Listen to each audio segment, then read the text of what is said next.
What's going on, guys? It's your boy Big Hero Chris back at you with another one. If you're new to the channel, go ahead and subscribe, give me a thumbs up, ring the notification bell, hit me up on Twitter, TikTok, the community posts. You already know the vibes, man. And speaking of the community posts, a few days ago I put a question out there, I put a post out there, and it was basically asking for your current thoughts on the current AEW product. I was asking on a scale of 1 to 10, what is your excitement levels for the current AEW product?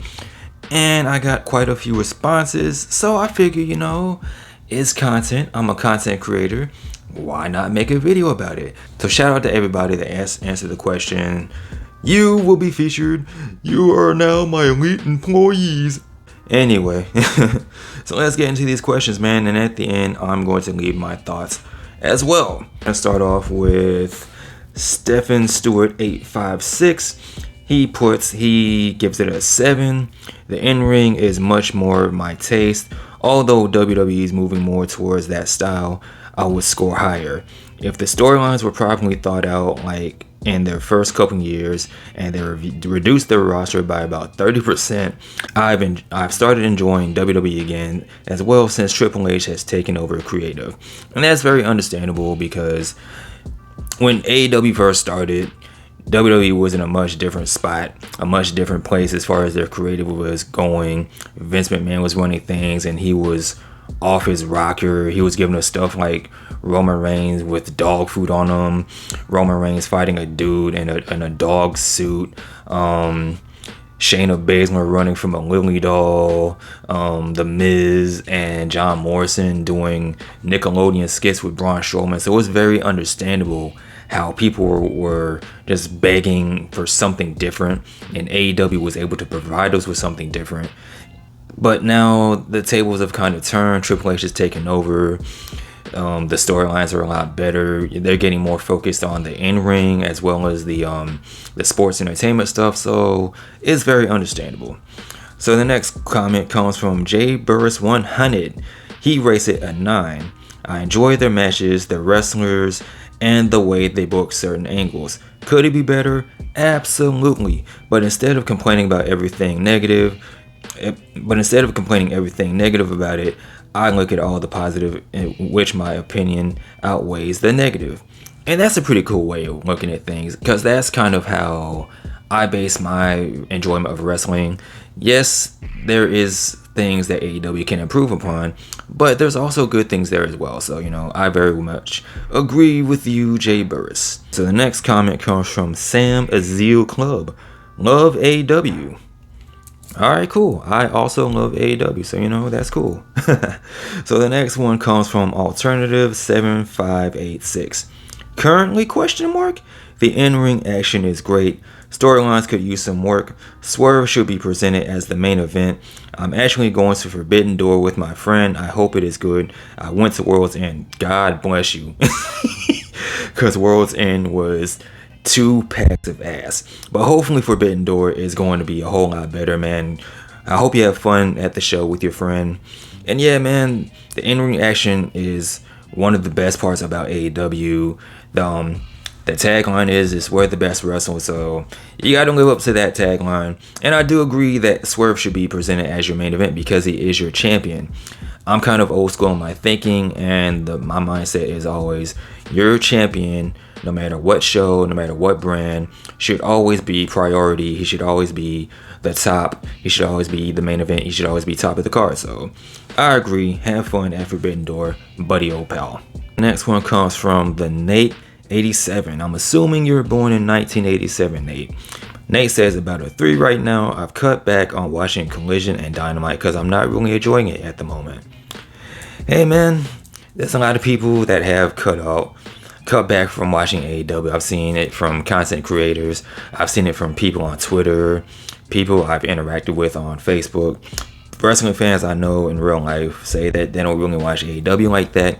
Especially with the departure of CM Punk. I don't know if that's Nate's case, but you do see a lot of people cutting back from AEW, and the ratings reflect this as well. For both, I don't want to say for Collision, because Collision, their ratings are kind of but Dynamite, their ratings have really taken a hit recently, especially, due to the playoffs and everything else going on. So Very understandable. Next up, we have Papa Lobo 94, who just gives it an 8. Cool. Thank you, Papa Lobo. Alright, next up we have Everything Will Get Better. Yes, it will. Yes, it will. Everything gives it a 5 out of 10. Great in-ring wrestling and a good amount of big names, but it is ruined by bad management, poor booking decisions, and an overbloated roster. Most of the hate for AEW is unwarranted, but at the same time, AEW has got a lot of issues it needs to address soon if it wants to get back to the heights it reached back in 2019 to 2021. Nicely said, man, because the peak of AEW, he's absolutely right. The peak of AEW was during the run from 2019 to 2021. And even kind of sort of the early part of 2022, up until the whole Brawl Out situation happened, that's when AEW kind of started to fall off for a lot of people. So yeah, man, that makes a lot of sense. That it does have a lot of big names. And a lot of complaints that people have against AEW is the booking, the management. A lot of decisions are very questionable. A lot of issues, like for example, the whole issue with Roderick Strong getting an AEW championship match. A lot of people had complaints about that, which makes sense, even though the decision to give Roderick Strong that championship match did not make sense. So, very nicely said. Alright, next up comes from my OG Ango. Make sure you check out his YouTube channel. I mean, he's got a whole bunch of great content on there. Shout him out, man. So go ahead and subscribe if you haven't already. Shout out to you, Ango. Thank you for this. And Ango gives this a 2 out of 10. Dang, Ango. Let's see. He said, my favorite angle with the Elite is losing steam. Same, brother. They get my attention every so often, and I lose interest because they can't keep me hooked. Sad. It's true, man. This goes back to the comment I read before about the poor booking decisions, and in conjunction with what Ango just said, they do good things ever so often, but they can't keep that momentum going. Like the Elite angle, I don't want to say it should be on the same level as the Bloodline, but the AEW really should take pages out of the Bloodline playbook and see what exactly they did to, keep people's attention on a weekly basis, how you keep people tuned in and tapped in every week. Like, it started off good. You had the return of Jack Perry. You had the new Elite come together. They beat up Tony Khan. The week after that, they beat up Kenny Omega, and all this was going into Anarchy in the Arena. And it seems like ever since Anarchy in the Arena, things kind of just fell off. So I don't know exactly what it is they can do to regain that steam, to regain that energy, because right now they're beefing with the Acclaimed, and I'm gonna be 1,000% honest with you guys, I don't care about that feud at all. So yeah, shout out to you, Ango. Alright, so the next comment comes from Joshi Puro BR, and they give it a 5 out of 10. I could say they have bad storylines, which is true, but it's not like WWE or TNA are much better in my opinion. But they do have poor booking decisions and don't know how to use some wrestlers. Some still have good matches, and some of my favorite wrestlers are there.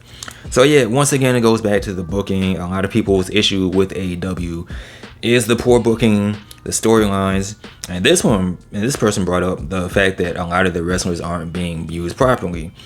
Prime example, Ricky Starks.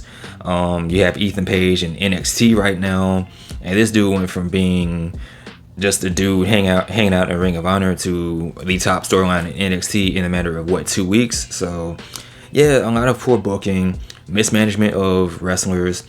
Some people have said that they need to let some of the wrestlers go. I don't know if that is the case. I think they just need to use who they have a lot better, but we'll see, man. We'll see. All right, next comment comes from Timmy Mika. I think I said your name right. If I didn't, I apologize. But Timmy Mika 7105 says around a 4 to a 5. I love watching the matches, but I hate it so much when there's really nothing to sink my teeth into when watching the whole show. Better off to watch the matches on YouTube instead of wasting time tuning in every Wednesday. And I'm assuming a lot of people feel this way, which is why the ratings are looking how they look, man. They're not as good as they used to be. The ratings used to be a whole lot higher. They used to be around that 900,000, 800,000, see, sometimes even a mil. nowadays is barely banking over 800,000. A whole lot of times it's in the sevens. So yeah. So we have Trip 740 who just gives it a 1. Alright, cool. And Trip also gives another comment that says da da da da. Also, I was at the July 14th SmackDown, great show. Alright, cool. Was I at that show? Was I? I don't remember. That was last year. I don't know. Let's go on to the next comment. So Roger Longhorn 2425 says 3 and poor storylines. So yeah, man, going back to the poor storylines, the poor booking. Common theme that's going on in these comments. So the last comment is going to go to something else I seen entirely different. Really unique YouTube name. So this person says, really depends. Some of the talent is excellent. And he gives examples of Swerve and Osprey. Some of their talent is horrendous. Some of their talent is horrendous and unwatchable. I'm looking at you, Young Bucks.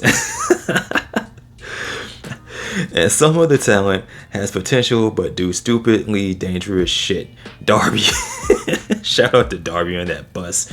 That said, the storylines and the booking are trash, and the announcers are unlistenable garbage, save for Taz and Nigel. All in all, AEW has potential but is mid AF right now. And yeah, that was definitely the comment to end this stream on. Yeah, man, so common theme, booking, use of talent, storylines, getting people hooked. Yeah. So as far as my rating, as on a scale of 1 to 10, what do I think about AEW? I would give it a 7. And the reason is a lot of the same things a lot of people were saying. The storylines, booking decisions, they have a really good show. A lot of these comments are agreeing that AEW has a ton of potential, but it's just a lot of it is wasted. My issues are the wasted potential, use of talent, a lot of the same things that we've been complaining about for the past 5 years. The one woman's match every week, just your use of talent. Storylines could be a lot better, but one thing we can all agree on is the end ring is awesome. And I get it, AEW is where the best wrestle, but you do need good reasons for these people to wrestle. Besides, I'm the best wrestler, or I'm the best wrestler. So there you have it, ladies and gentlemen. I think this is about 15 comments from 15 different people, a lot of which are saying the same thing. But what are your thoughts? Let me know in the comment section below. And if you want to see more content like this, man, let me know. If you want me to do more Q&A type videos, let me know in the comment section below. Of course, as always, like, comment, subscribe. You guys take care. Peace. I'm out. Peace.